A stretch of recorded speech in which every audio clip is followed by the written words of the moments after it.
Salim Mdéré, bonjour. Bonjour Anne, ça va? Ça va bien et vous? Ça va, ça va. Merci d'avoir accepté notre invitation. On va rester ensemble pendant 1 heure ce matin, parce qu'on a vraiment beaucoup de choses à voir. Notre premier temps de parole, on va le consacrer au foncier, à l'aménagement, puisque le conseil départemental envisage de transformer la CUF, donc la commission d'urgence foncière, en un GIP. Alors pourquoi transformer cet outil? Parce que la loi le prévoyait déjà. La CUF a été adoptée en collaboration avec l'État pour fonctionner avec la mise en place qui a été mise à l'époque, donc qui a été acceptée par les deux partenaires, État, Conseil départemental, avec un financement de l'État uniquement pour l'instant. Donc ça a très bien marché. Aujourd'hui, la loi prévoyait à ce que les élus locaux, le conseil départemental, les mairies prennent la main dessus. Comme dans les autres départements d'outre-mer. Voilà, mais moi je vois plus une démarche de l'État, souvent qu'on voit. Aujourd'hui, c'est lui qui contribue. On donne le bébé aux collectivités qui vont contribuer financièrement. Bon, ce n'est pas vraiment un souci, mais dans la mesure où ça fonctionne très bien, pourquoi ne pas garder l'outil comme tel? Mais bon, nous, on nous a tendu la main. On est là au service des Mahorais, on va le faire. On va s'atteler à mettre en place un GIP, donc collectivité avec le conseil départemental, avec les autres partenaires État, communes et intercommunalités d'ailleurs. Et pour continuer le travail qui est déjà entamé, nous avons 700 dossiers aujourd'hui. Parce qu'il faut le rappeler, la commission d'urgence foncière, son rôle principal, c'est d'aider les propriétaires privés à résoudre leurs problématiques liées à la titrisation de leurs parcelles, c'est ça? Voilà, c'est exactement ça, pour schématiser un petit peu. Le conseil départemental régularise le foncier qui lui appartient aujourd'hui. Avec, vous savez, dans les villages au fin fond de Bouéni ou de Kanikeli, nous avons des maisons qui sont construites sur le foncier du département. Et c'est tout le Mayotte, c'est comme ça. Donc le département détient aujourd'hui à peu près 40% du foncier à Mayotte. Le reste c'est le privé, à hauteur de 50% environ, et 10% pour l'État, les zones de pas géométriques et autres. Et donc, le conseil départemental fait ce travail de régularisation qui a déjà été entamé depuis très longtemps, mais on a encore plusieurs années pour le finaliser. Aujourd'hui, on est quand même bien doté, on a une équipe conseil départemental qui travaille, l'élu que je suis avec ma commission patrimoine et foncier, on a des collègues qui m'accompagnent là-dessus, des collègues élus, Abdul Kamardine, Saïndou Atoumani, et j'en passe. Et donc, pour ce qui est de la CUF, c'est vraiment une affaire privée.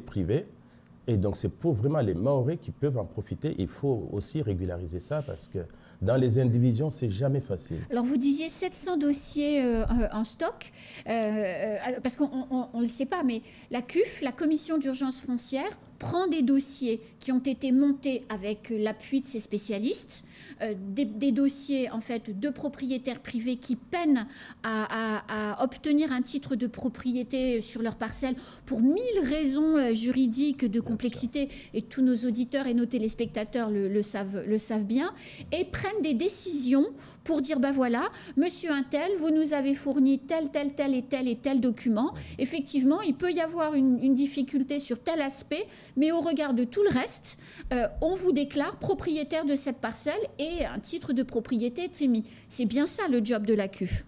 Tout à fait. C'est des actes de notoriété que nous émettons là-bas. Et ce travail dont vous avez décrit là, il est fait, mais en étroite collaboration avec les mairies. Bien sûr. Il y a des enquêtes qui se font sur le terrain. Nous voulons aussi associer les cadis, parce qu'avant, c'est les cadis qui faisaient le partage, qui prenaient qui prenaient des actes sur le foncier. Et donc, nous voulons aussi associer les cadis pour ce travail-là. Mais les enquêtes qui sont menées sur le terrain avec les policiers municipaux fonctionnent très bien. Et dans les actes de notoriété que nous avons déjà émis, il faut attendre 5 ans pour que ça soit vraiment sûr, pour pas que ça soit... Qu'il n'y ait pas de recours. Voilà, qu'il n'y ait pas de recours. Mais je pense que le travail, il est tellement bien fait qu'on ne risque il n'y a jamais de risque zéro, mais il n'y en aura quasiment pas. Et je salue au passage le travail qui est mené donc avec la directrice Ségolène de Bretagne, et puis la présidente, bien sûr, Madame Monteil. Et donc c'est cette structure qui pour l'instant n'a pas de statut juridique, c'est juste une commission qui va se transformer en un véritable outil avec une personne morale, un groupement d'intérêt public. Absolument. Que vous êtes en train de mettre en place. Et la mission sera la même, sauf que vous me le disiez quand on a préparé l'émission, vous comptez embaucher des spécialistes pour pouvoir aller plus vite. Voilà, parce que c'est une équipe qui n'est pas tout à fait étoffée. Ils sont 13, je crois. Il faut qu'on aille jusqu'à 20 cadres pour fluidifier un petit peu le travail. Comme je vous ai dit tout à l'heure, il y a 700 dossiers en attente. C'est beaucoup. Ça demande beaucoup de temps. Oui. Il y a des enquêtes de terrain. Et tout à l'heure, quand on regardait les fameux bangas que nous avons vus... oui, qui étaient derrière vous, peut-être qu'on va pouvoir les voir. Voilà, oui. les enquêteurs vont jusque-là parce qu'ils regardez, veulent... Oui. Absolument. Les enquêteurs vont dans ces parcelles-là pour savoir qui est là, qui fait quoi et il est où le propriétaire. Donc c'est un vrai travail très minutieux et qui prend beaucoup de temps. Alors, et l'image qui est derrière vous permet de l'évoquer. Le travail aussi du conseil départemental, c'est l'aménagement de notre département. Il est bien évident que ça, c'est pas de l'aménagement. Pour autant, on le voit quand on regarde l'image, au milieu de toutes ces cases insalubres, il y a une maison en dur avec de la clim. Oui. Et on voit également que sur tous ces taudis, il y a la présence de satellites. Comment on s'y prend, Salim Mdéré, quand une parcelle comme celle-là appartient au conseil départemental? Alors c'est peut-être le cas de celle-ci, mais en tout cas si ce n'est pas celle-ci, il y en a d'autres qui vous appartiennent et qui ressemblent à ça. Comment on fait? Alors je vais être très clair avec vous. Le département n'a pas de police de foncier. Nous avons ce qu'on appelle des brigades de foncier. Ces brigades-là, c'est dans le cadre des régularisations de nos parcelles, une demande de régularisation où on a besoin en tout cas d'une parcelle qui est située à un tel endroit, qu'on envoie les brigades sur le terrain. Mais on n'a pas de police foncière. Maintenant, quand on a des situations comme ça, qu'est-ce qu'on fait? Moi, je suis d'avis de signaler. Nous avons pris une délibération pour dire à l'État, aux forces de l'ordre, d'intervenir. C'est ce qui s'est passé sur beaucoup d'endroits à Mayotte. Et donc, après, il peut y avoir des fonciers, comme je le disais, le département détient 40% du foncier à Mayotte, mais il y a du foncier du privé, des gens qui installent ces gens-là. Oui. Et moi, je serais d'avis, nous, on peut être réprimandé, entre guillemets, si on ne fait pas notre job, si on ne fait pas ces signalements et qu'on les a vus pour notre foncier. Mais les gens, les Mahorais qui installent ces gens-là, doivent très lourdement sanctionner. Je suis de cet avis-là. Et ça, on ne le dit pas assez. Mais le politique, il doit être capable de le dire. Pourquoi on va se battre dans la rue, dans les médias, à chaque fois dire que l'immigration nous impacte ici sur nos aménagements et qu'on laisse son terrain... non seulement on laisse son terrain à des immigrés clandestins, mais il y a des gens qui les installent. Et qui louent. Ça, il faut être capable de le dire. Je ne suis pas d'accord, il faut les sanctionner. Parce qu'on l'oublie, et c'est quand même un point important, quand on défriche, enfin quand on décase une parcelle comme celle-là, ça permet de construire des équipements pour le bien de tous, pour la communauté au sens large. Et je pense au Jeu des îles. Vous êtes en train de construire un peu partout sur le territoire des infrastructures qui devraient nous rendre capables en 2027 d'organiser les Jeux des îles. Et Salim Mdéré, je ne peux vous avoir sur le plateau ce matin sans vous demander une réaction sur le gouvernement comorien et le président qui a annoncé là ce week-end qu'il comptait déposer une candidature pour que l'Union des Comores organise les Jeux des îles 2027. Et à l'appui de cette déclaration, ils ont dit qu'ils commençaient un vaste programme de construction d'équipements sportifs. Alors, le président, il a peut-être raison. Vous savez, dans l'océan Indien, enfin, pour ces Jeux des îles-là, il n'y a que Mayotte, Comores et, si je ne me trompe pas, les Maldives qui n'ont pas encore organisé les Jeux. Et à chaque fois qu'on passe une session, là, ça va être à Madagascar. En 2023 voilà, les candidatures sont mises en jeu, sont lancées. Et donc, n'importe quel pays, peut postuler. Donc, le président comorien dit qu'il est capable de les réorganiser. nous, on s'est positionné depuis plus de 5 ans maintenant. On s'est dit, on sera prêt pour 2027. Et nous avons lancé un vaste chantier de réhabilitation et de construction d'équipements sportifs. Alors, après, c'est la commission qui en décidera. Hein. Mais il faut... moi, ça me permet tout simplement, son message me permet ça me booste quelque part avec mes collègues Zouria, Moyad Ben, qui travaillent beaucoup sur les équipements sportifs parce qu'elle est chargée de la jeunesse et du sport. Eh bien, on travaille beaucoup pour qu'on ait ces équipements et que notre candidature ne soit pas mise de côté, tout simplement. Mais Selim Déré, est-ce qu'on sera prêt ? Est-ce qu'on sera prêt ? Est-ce qu'en 2027, la candidature de Mayotte sera crédible ? Ça veut dire, est-ce qu'on aura nos installations sportives ? Et j'ai, comme beaucoup de personnes qui nous écoutent ce matin, et je suis désolée de remettre ce sujet sur la table, mais l'excellent stade de Cavani qui est en ruine, qui est le contre-exemple pour 2027. Donc il y a cet aspect-là. Puis l'autre aspect, c'est aussi les capacités hôtelières pour accueillir toutes les équipes et les délégations. Est-ce qu'on sera prêt ? Nous, on sera prêt. On y a cru, on sera prêt. On travaille toujours pour réussir cette mission. Pourquoi je dis qu'on sera prêt ? On a souvent les yeux rivés sur le conseil départemental pour dire, voilà, on a les jeux, le conseil départemental doit implanter des équipements partout. On n'y arrivera pas tout seul. Et là, je prends l'exemple des matchs de football qui vont avoir lieu. Nous avons le stade de Cavani, même s'il a pris beaucoup de retard, nous allons quand même arriver à livrer ce chantier-là. Et on s'est vraiment battu pendant 1 an de mandat à y arriver. Mais on s'est dit, alors, dans les Jeux, il faut minimum de 3 stades. Comment on va faire pour les 2 autres? Eh bien, je travaille beaucoup avec la mairie de Mamoudzou, qui a son projet de grand stade à Tsunzu, oui, pour, par exemple, que ce soit un 2e stade. Après, il faut trouver un 3e stade. On a le stade pour avoir un petit maillage territorial, par exemple, Bandrabois. On a le stade de Chikoni, qui est un stade du département. oui. On a le stade de Pamandzi, qui peut aussi Oui. nous permettre... En fait, c'est des équipements qui sont là, mais qu'il faut réhabiliter. Donc, je mise beaucoup sur ces équipements-là, des communes et du conseil départemental. En termes de gymnase, la mairie de Mamoudzou a fait aussi le gymnase de Mgombani. Oui. Et là, quand je dis Mgombani, en fait, on a l'impression que je vais tout concentrer sur le Grand Mamoudzou, mais tant que le problème du transport aussi n'est pas réglé, je ne peux pas m'avancer sur des équipements qui sont Kanikeli, où j'ai un projet aussi, enfin, le département a un projet là-bas, ou à Mtsamboro, par exemple. Donc, j'essaie d'être raisonnable, mais on y arrivera parce que ces équipements, nous les avons déjà fléchés. Et en matière de logement, vous m'avez posé la question oui. sur le logement.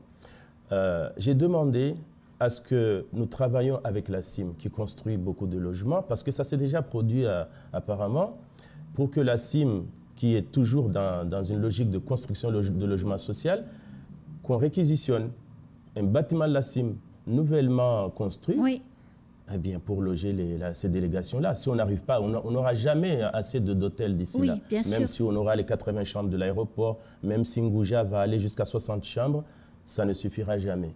Et donc, on va travailler. Il y a déjà une réunion que le cabinet du président a initiée là-bas, où on a déjà discuté avec la CIM pour avoir un bâtiment digne de ce nom et accueillir ces délégations. Le dossier de candidature, vous aviez annoncé vous-même ici sur le plateau qu'il était en train d'être écrit, enfin voilà, on le prépare, etc. Il sera remis quand officiellement aux autorités? Alors, il faudra que... j'ai pas de précision là-dessus, je ne vais pas vous mentir, mais avec le CROSS, on y travaille et je demanderai au président Madi Vita de nous donner son calendrier. Mais c'est en cours. Mais c'est en cours et puis, encore une fois, à mon avis, il faut qu'il soit déposé juste avant que les candidatures soient lancées. Et donc, en 2023, nous avons les Jeux de Madagascar. Oui. Et juste après, voilà, les candidatures sont lancées. Seront déposées. Mais on sera prêt, je pense, d'ici la fin de l'année. On va parler du SAR. Schéma d'aménagement régional, Salim, c'est un outil indispensable pour pouvoir aménager Mayotte. Tout à fait. C'est un document d'orientation qui est élaboré avec l'ensemble des acteurs de l'île, donc les communes, les intercommunalités et le conseil départemental et l'État aussi. Et donc, ce travail partenarial doit se poursuivre parce qu'il y a eu à un moment donné un arrêt. Le Covid est passé par là. Et là, aujourd'hui, on va reprendre les chantiers. Donc, il y aura 2 sessions d'ateliers là, à partir de demain, pour 4 jours, Oui. le 5, le 6, le 7 et le 8. Oui. Et puis, il y aura une autre session, on reviendra tout à l'heure sur le calendrier. Donc, cette session qui va démarrer demain, c'est pour que les intercommunalités qui ont beaucoup d'interrogations, de questionnements, doivent s'approprier, vont s'approprier du sujet. Donc, on va les écouter. Dans leur, ils vont nous indiquer là où ils en sont avec leur PLUI, parce que les PLUI sont en cours d'élaboration en ce moment. C'est quoi un PLUI pour nos téléspectateurs qui ne sauraient pas ce que c'est, Salim? Le plan local d'urbanisme, mais intercommunal du coup, parce qu'avant c'était les mairies qui élaboraient les PLU, plan local d'urbanisme. C'est le document qui vous permet d'avoir un permis, pour schématiser un petit peu. Oui, c'est ça. C'est-à-dire c'est un document cadre qui dit voilà. Là, tu as le droit de construire, là, c'est des terres agricoles, Absolument. Là, c'est des risques naturels. Là, vous pouvez aller à hauteur jusqu'à 4 étages. Ça donne des règles, en fait, pour aménager. Absolument. Donc, les intercommunalités qui élaborent leur PLUI, ici, ils sont tous au diapason en ce moment. Oui. Et on va les écouter. Donc, à partir de demain, ils vont nous dire là où ils en sont. Ils vont nous exposer aussi leur projet de territoire, parce qu'ils ont leur projet de développement de territoire. Donc, pour qu'une fois qu'on sera parti de là, qu'on n'élabore pas un SAR spécifique au département, parce que le département a aussi des projets d'envergure, d'infrastructures et des tas de choses. Et donc, il faudrait qu'il y ait cette cohérence-là, que chacun s'y retrouve. Donc en fait, si je comprends bien, là, la première version, elle est très conseil départemental oriented. Là, on fait 4 jours en plus, encore une autre session avec les collectivités et les intercos pour intégrer dans la vision du conseil départemental les projets des intercommunalités et des communes, c'est ça? Absolument, absolument. Et après, une fois que ce travail-là va être fait et que le cabinet conseil avec lequel vous travaillez a revu sa copie, enfin, je ne sais pas si c'est revoir, mais en tout cas a enrichi la copie, c'est quoi l'étape d'après, Salim Mdéré? Alors, il y aura une étape au mois de septembre, mais c'est une étape qui va sur l'opérationnalité, si je peux m'exprimer ainsi. Il y a cette étape-là où on met en cohérence les projets de territoire. L'étape du mois de septembre, c'est d'aller vers une opérationnalité et penser au financement de tous ces projets-là. D'accord. Donc c'est vraiment un travail commun avec tous les acteurs du territoire. Les femmes, la CIM, quand on parle de logement, c'est la CIM. Oui. Les femmes sur l'aménagement des espaces agricoles, l'espace des ZAC et les EDAE. Et donc c'est tout ce travail-là qui va se mettre en cohérence pour que les gens puissent se retrouver et pour débloquer les situations. Donc ce qui veut dire que là, en juillet, on raisonne sur quoi, mais quoi ensemble. Et puis en septembre, c'est combien et qui. Parce que j'imagine que le combien, c'est pas simplement ça coûte 100, c'est aussi de se dire où est-ce qu'on peut espérer trouver ces 100. Tout à fait. Et on aura une vision globale des équipements que nous voulons mettre en place sur le territoire. Le département, on parlait des jeux tout à l'heure, a un programme territorial d'équipement sportif. Oui. Mais quand je dois mettre, je ne sais pas, un stade d'Assada et que le maire veut faire un grand stade d'envergure, il n'y a pas besoin que le conseil départemental implante la même structure, le même ouvrage. Et donc voilà, c'est ce qui fait qu'il faut qu'on se mette à table. Et le SAR, là où il était arrêté, c'était le volet réglementaire qui n'avait pas fait l'objet d'une mise à jour. Ce volet réglementaire-là, on peut parler de ce qu'on appelle la carte d'évocation. C'est ce qu'on appelle la destination des sols. Qu'est-ce que nous voulons mettre à Kombani, ce grand polarité que nous voulons construire à Kombani. Et il y a aussi des pôles secondaires que nous devons créer. C'est-à-dire, on se dit par exemple le sud de Dembéni jusqu'à Kanikeli, ça va être un pôle secondaire du tourisme par exemple. Le nord, on peut mettre un pôle secondaire par rapport au port de Longoni. Voilà. Et donc, ces grands pôles-là, c'est ce qu'on appelle la carte d'évocation qu'il faut dessiner ensemble avec ces intercos. Il y a ce qu'on appelle aussi les chapitres individualisés, le schéma de mise en valeur de la mer, ce qu'on appelle le RCE. Bon, c'est des sigles. Et aujourd'hui, parce que le SAR, il avait aussi des difficultés à être validé, parce qu'à chaque fois, l'État crée de nouvelles, bon, on ne va pas dire des contraintes, mais des difficultés qui nous bloquent sur la validation. Aujourd'hui, on parle de ZAN. Zéro artificialisation des sols. Il faut consommer moins de sols pour permettre que les gens puissent circuler et on veut créer des conditions d'environnement pour le bien-être des gens. Donc cette fameuse zéro artificialisation des sols, la loi la validée, mais on va faire en sorte à ce qu'il ne soit pas une contrainte pour la validation du SAR. Et il serait validé quand ce SAR, Salim Déré? Il faut qu'on arrête son écriture à la fin de l'année. D'accord. C'est les objectifs, c'est les orientations que nous avons fixées. Le président Benissa il veut qu'on aille vite là-dessus. Et donc, les orientations sont fixées par les politiques. Maintenant, à charge pour tous les partenaires d'aller vite pour qu'on arrête son écriture en décembre.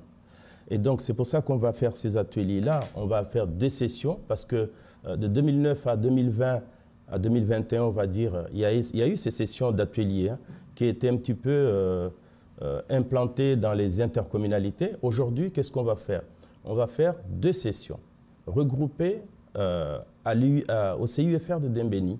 Donc, cette première session-là qui démarre demain et l'autre session le 20 septembre, toujours pour 3-4 jours. Et à partir de là, on se dit, allez, on aura une autre session en novembre pour la restitution. Bien sûr. Et cette restitution-là qui va qui va donner l'impulsion. Après, il y a d'autres étapes. Il faut toucher la population, il faut aller dans les populations pour discuter.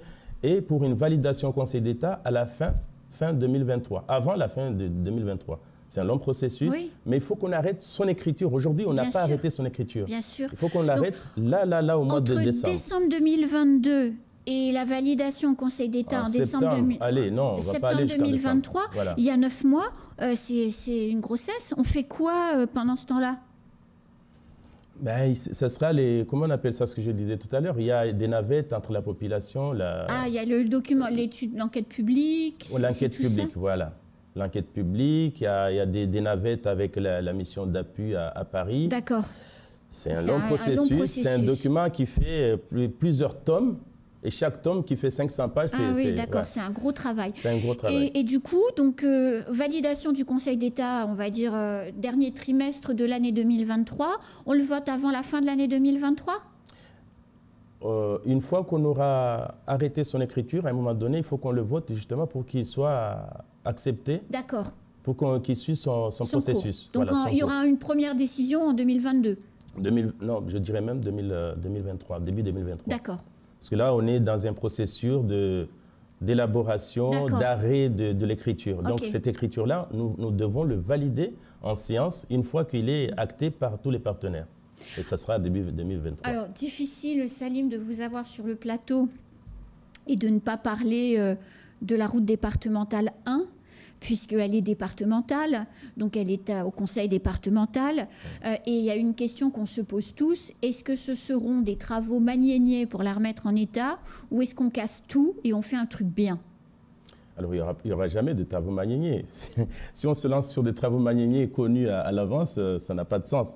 Non, la route départementale, comme je l'avais dit ici à l'antenne, qu'il fallait que les gens soient patients.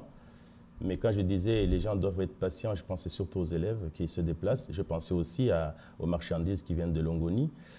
Cette route-là, les études, les investigations sur le terrain ont été faites et qu'aujourd'hui, on sait ce qu'il y a à faire.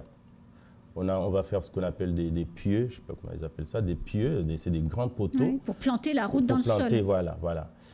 On ne va pas rouvrir une autre voie. D'accord. On va maintenir cette voie-là. Et la façon dont elle va être conçue, il n'y aura aucun souci. Mais ça nous a permis, parce qu'il y a 3 sur l'île, 3 endroits qui sont impactés par des formules d'inondation comme ça. Et donc les travaux vont démarrer. Nous avons lancé des marchés avec l'ADA, nos partenaires qui gèrent les routes là-bas. Et les travaux doivent démarrer très vite pour être livrés. Et ce ne sera pas un travail maniénier comme tu penses, comme vous pensez, pardon. Non, moi je ne pense pas, je questionne. Non, ça sera fait vraiment de façon très, très sérieuse et pour que ça tienne très longtemps. Alors, autre sujet d'importance, on le voit, les bouchons, on a tous un peu ras-le-bol. Là, c'est moi qui ai fait la photo un soir, vous voyez. Tout le monde, personne n'en peut plus, enfin, c'est l'enfer. Comment on peut espérer voir arriver ces liaisons maritimes que vous avez vous-même annoncées? Ça sera quand, comment, etc. Alors, on parlait du SAR. Donc, le SAR il doit englober aussi ces aspects du transport. Donc, quand on parle de polarité, il faut du transport. On ne va pas créer Kombani et revenir sur la case départ si on n'a pas mis les routes. Voilà. Donc, les navettes maritimes, encore une fois, nous avons démarré, on a le COPIL en ce moment qui fonctionne.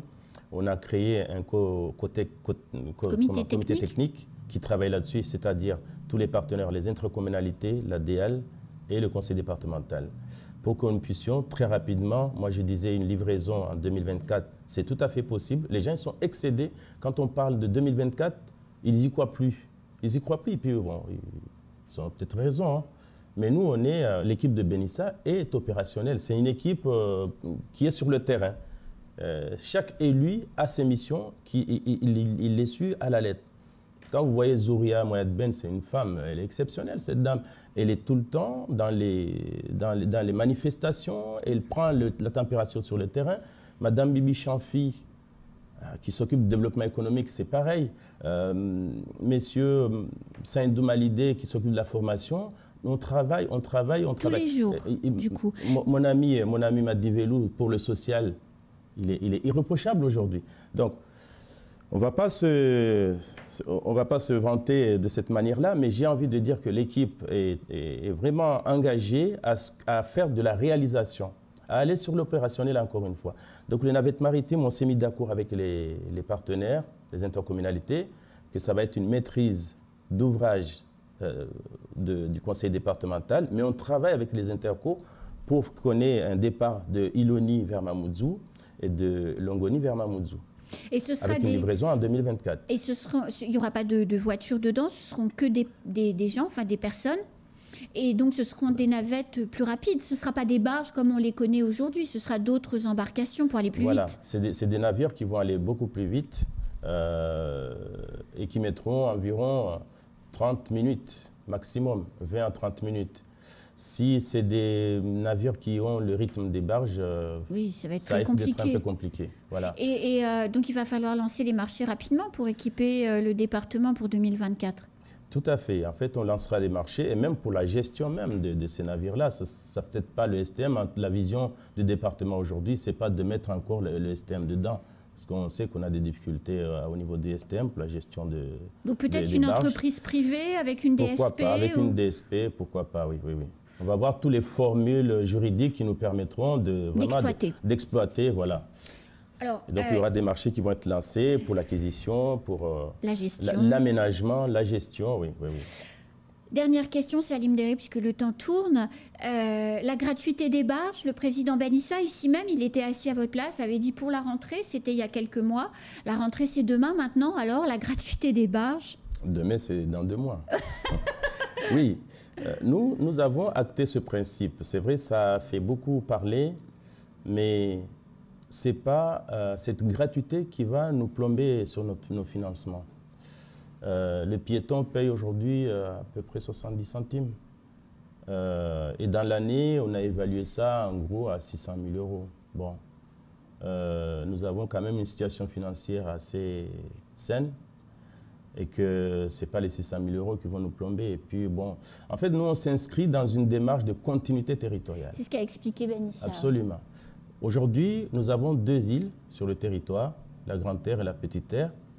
À défaut d'avoir un pont qui permet aux usagers d'aller à pied sans payer, hein, ou d'amener leur voiture, eh bien, on ne peut pas les pénaliser non plus, leur dire non, vous payez. Bon, on a vu ce qu'il y a vu. On a mis en place les barges avec paiement, mais aujourd'hui, il n'y a aucune matière de faire payer les gens. Donc, les voitures, c'est plus compliqué parce que quand même, il faut maintenir l'entretien, des tas de choses, ça coûte très cher. Donc les voitures, on va quand même maintenir le paiement parce qu'il y a eu une petite confusion, les gens ne comprenaient pas trop.